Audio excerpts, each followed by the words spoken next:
श्रीनाथ जी, गुरु गोरखनाथ जी के चरणों में आदेश आदेश आदेश। महामाई महाकाली भैरव बाबा भगवान दत्तात्रेय जी नवनाथ 84 सिद्धों के चरणों में आदेश आदेश आदेश। अलख निरंजन हर हर महादेव। आज बात करते हैं बुधवार की। गणेश भगवान जी का स्मरण करते हुए बुधवार की शुरुआत करेंगे। आज 23 अगस्त है, श्रावण शुक्ल की सप्तमी तिथि है। आज सूर्योदय का जो समय है वो सुबह को 5:54 पर रहेगा, जबकि सूर्यास्त 6:53 पर शाम को होगा। विक्रमी संवत 2080 में आज अभिजीत मुहूर्त का समय कोई भी दिखाई नहीं दे रहा है, जबकि राहु काल दोपहर 12:23 से 2 बजे तक रहने वाला है। आज दिशा शूल उत्तर की रहेगी। यह राशिफल आपकी जन्म राशि के आधार पर है, अर्थात चंद्र राशि के आधार पर है। जिन्हें अपनी जन्म राशि के बारे में ज्ञान नहीं है वो अपनी नाम राशि के आधार पर इस राशिफल को देख सकते हैं। लग्न और राशि दोनों से राशिफल देखकर उसका औसत निकालना चाहिए। आदेश आदेश अलख निरंजन।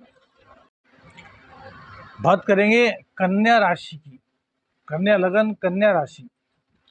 तो चंद्रदेव जो है वो आज तुला राशि में अर्थात शुक्र देव की राशि में रहेंगे। बृहस्पति और राहु से दृष्ट रहेंगे। वहीं आज राहु के नक्षत्र से चंद्रदेव का गोचर होगा। शुक्र और शनि आपकी कुंडली में वक्री हैं।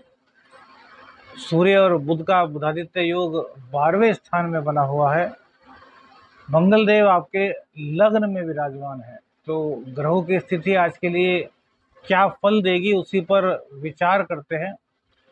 चंद्रदेव का, जैसे कि हमने कल भी बताया था कि चंद्रदेव का द्वितीय स्थान में आना आपको आमदनी के नए नए मार्ग खोलने के लिए एक श्रेष्ठ समय का निर्माण करेगा। चंद्रदेव जब एकादशेश जब धन स्थान में जाएंगे तो आपके धन संबंधी दिक्कतों को दूर करने का पूर्ण रूप से प्रयास करेंगे, बशर्ते कि आपकी कुंडली में चंद्रदेव पीड़ित ना हो, नीच के ना हो।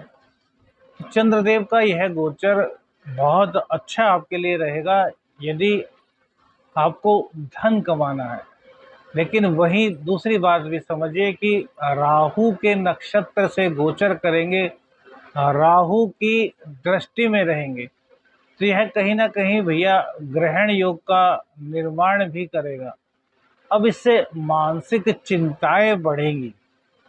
किस प्रकार से आमदनी को प्राप्त करना है, किस प्रकार से अपनी इनकम को बढ़ाना है, इन चीज़ों पर आपका पूरा ध्यान रहेगा और थोड़ी दिक्कतें आएंगी। अब क्या इन दिक्कतों का हल हो पाएगा, क्या आप दिक्कतों का हल निकाल पाएंगे? तो इसका उत्तर जानने के लिए आपको राहु देव के साथ बैठे हुए बृहस्पति देव को किसी भी हालत में नहीं भूलना चाहिए। बृहस्पति देव ज्ञान के कारक हैं, संतान के कारक हैं, भाग्य के कारक हैं, धन के कारक हैं। तो जब बृहस्पति देव की दृष्टि चंद्रदेव पर पड़ेगी तो यह कहीं ना कहीं गजकेसरी योग का निर्माण होगा और जितनी दूषितता है उसको बृहस्पति देव दूर करने का प्रयास करेंगे। किस चीज से? तो अपने ज्ञान से, क्योंकि राहु अब काफी कमजोर अवस्था में है जबकि बृहस्पति देव की स्थिति काफी मजबूत है। बहुत से लोग कहते हैं बृहस्पति देव भी अस्त होते हैं या वृद्ध होते हैं, तो हमारा मानना अलग है। आप भी बताइए। देखिए, वृद्धावस्था उन लोगों को ज्यादा दिक्कत करती है जो पराक्रम शौर्य से जुड़े हुए काम करते हैं। गुरुदेव का काम पराक्रम और शौर्य का नहीं है। गुरुदेव का कार्य है ज्ञान को देना, भाग्य को बढ़ाना। जो आप लोगों के गुरुदेव होंगे उनकी भी आयु काफी होगी, हो सकता है 80 साल के हों, 90 साल के हों, तो क्या उनका ज्ञान कम हुआ? नहीं, बल्कि ज्ञान उम्र के साथ हमेशा बढ़ता रहता है और जो उन गुरु के चेले होते हैं, शिष्य होते हैं, उनके अपने शुभ चिंतक होते हैं, उनके लिए वो ज्ञान एक ऐसी ढाल के रूप में ओरा चक्र का निर्माण करता है जिससे कि मुसीबतें टकराकर वापस भागती रहती हैं। तो बृहस्पति देव आज इसी तरह का कुछ कार्य करने वाले हैं जिससे कि आपकी जितनी टेंशन आएंगी उन सभी टेंशन्स का आप उपचार कर सकेंगे अपने ज्ञान से, और अपने गुरुदेव की मदद लें, अपने वरिष्ठों की मदद लें तो यह और भी अच्छा है।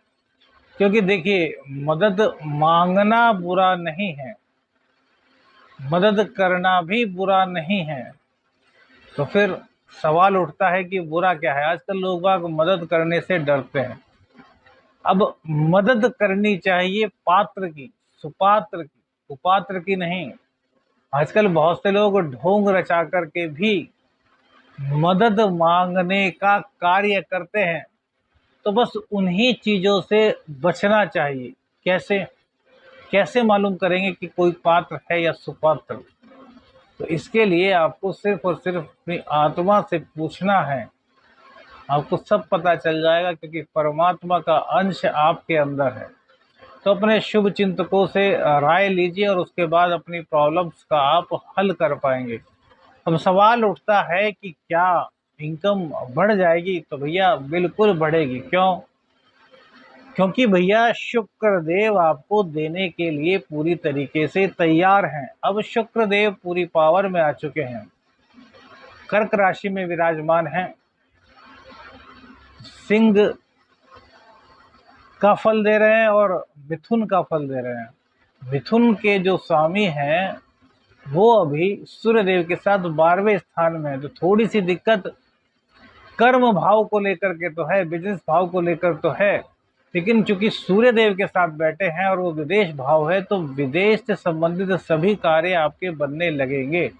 विदेश से कोई भी अटका कार्य आपका नहीं रुकेगा। अब विदेश के कार्य आपके बहुत जल्दी जल्दी बनेंगे।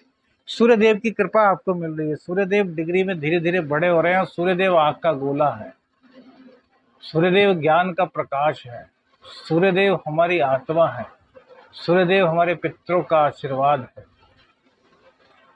सूर्यदेव क्या नहीं है, प्रत्यक्ष देवता है सूर्यदेव और चंद्रदेव, और शुक्रदेव भी दिखाई देते हैं। लेकिन सूर्य और चंद्र को सब देख सकते हैं, लेकिन शुक्र को देखने के लिए थोड़ी सी मेहनत करनी पड़ती है। तो भैया अब इसका जो निर्माण गोचर में हुआ है वो आपके इनकम भाव को बढ़ा रहा है। आपके कर्म भाव में जो बुध के कारण दिक्कत आ रही है उसको भी शुक्रदेव दूर कर रहे हैं। और विदेश की जो दिक्कत आपको थी या अपने घर से दूरस्थ स्थानों पर जाकर के अर्निंग की जो प्रॉब्लम आ रही थी उनको भी है दूर करने का पूर्ण रूप से प्रयास कर रहे हैं। इनकी दृष्टि पंचम भाव पर पड़ेगी तो भैया आपके प्रेम में उत्साह, रोमांस का पूरा ये एक संचार कर रहे हैं। प्रेम संबंध काफी करीब आ रहे हैं। हर बार कहते हैं अति बुरी है, तो अति को छोड़ दीजिए। डायबिटिक के जो मरीज हैं उनको थोड़ा सा भैया सावधान रहना होगा। पेट खराब होने की आपकी आशंका रहने वाली है तो उनसे भी आपको सावधान रहना है कि बाहर का खाने पीने से बचें। वाहन खरीदने का योग भी आज आपका बन रहा है। मंगल देव के कारण कुछ दाम्पत्य में दिक्कत आपके आ सकती है। तो जीवन साथी का स्वास्थ्य खराब, जीवन साथी से मन मुटाव, इस तरह की स्थिति बनेगी। तो इन स्थितियों को दूर करने के लिए आपको क्या करना है? चुप रहना है। घर में कलह ना हो, माँ के साथ आपके संबंध खराब ना हो, इसके लिए भी आपको शांत रहना है, पोलाइटली सबसे व्यवहार करना है। और अष्टम पर दृष्टि मंगल देव की अपने ही घर पर है तो यहाँ पर दुर्घटना का योग हल्का फुल्का बनता है। तो वाहन थोड़ा सावधानी से चलाएं। वैसे भी सभी को सावधानी से ही चलाना चाहिए, लेकिन एक प्लस पॉइंट है कि तंत्र मंत्र, कोई भी आध्यात्मिक ज्ञान, कोई भी गुप्त ज्ञान की ओर आपकी रुचि बढ़ेगी। स्वप्न शास्त्र बहुत बड़ा है। अब चूंकि चंद्र देव वृश्चिक राशि की ओर बढ़ रहे हैं, अपनी नीच राशि की ओर बढ़ रहे हैं, और आज राहु से दृष्ट भी हैं। तो अनेक प्रकार के कुछ अलग ही तरह के सपनों से आपका सामना होगा। ऐसा होगा कि एक सपना आपको दिखेगा और आप घबरा कर उठ जाएंगे। थोड़ी देर बाद पानी वगैरह पी करके फिर जब सोने का प्रयास करेंगे तो वो सपना लौट कर के आ सकता है, जो कि सपना एक बार देखा जाए तो दोबारा नहीं आता अगर वो याद नहीं है। आज ऐसा कई बार आपके साथ हो सकता है, क्योंकि राहु के नक्षत्र से गोचर, तो दिन की कई परेशानियां और फिर वृश्चिक की ओर चंद्रदेव का तेजी से आगे बढ़ना, नीच राशि की ओर बढ़ना, तो भैया यह दिक्कत करेगा। और जो वृश्चिक राशि के स्वामी है मंगलदेव, वो आपके लग्न में विराजमान है। तो लग्न में मंगलदेव विराजमान होने के कारण क्रोध की अधिकता रहेगी। वहीं चंद्रदेव के नीच राशि में तेजी से बढ़ने के कारण गलत फैसले भी आप ले सकते हैं। तो भैया बहुत सोच समझ करके आपको फैसले लेने हैं। वरिष्ठों की, गुरुजनों की आपको सलाह अवश्य लेनी है और विद्वान व्यक्तियों के संपर्क में रहिए। देखिए, यदि ज्ञानवान लोगों के संपर्क में रहेंगे तो आपको ज्ञान की प्राप्ति अवश्य ही होगी। धनवान लोगों के बीच में रहेंगे तो इस बात की कोई गारंटी नहीं कि आपको धन की प्राप्ति होगी। कर्मवान लोगों के बीच में रहेंगे तो यह तय है, अर्निंग भले ही कम हो, आप कर्म करने से नहीं चूकेंगे। सोसाइटी इसी को कहते हैं, और इस सोसाइटी में रहने के लिए आपको अपनी बुद्धि का पूरी तरीके से प्रयोग करना है। गोचर आपके पक्ष में है, बस सही समय पर सही रास्ते पर कदम बढ़ाना है। बाकी सब ईश्वर पर छोड़ दीजिए, क्योंकि जिसकी नेक नियत होती है उसको वो ईश्वर कभी भी निराश नहीं करता। शिव तांडव स्तोत्र का पाठ अवश्य कीजिए। हरी घास पर चलिए, गाय माता को हरी घास खिलाइए, आपका कल्याण होगा। आदेश आदेश अलख निरंजन। हर हर महादेव।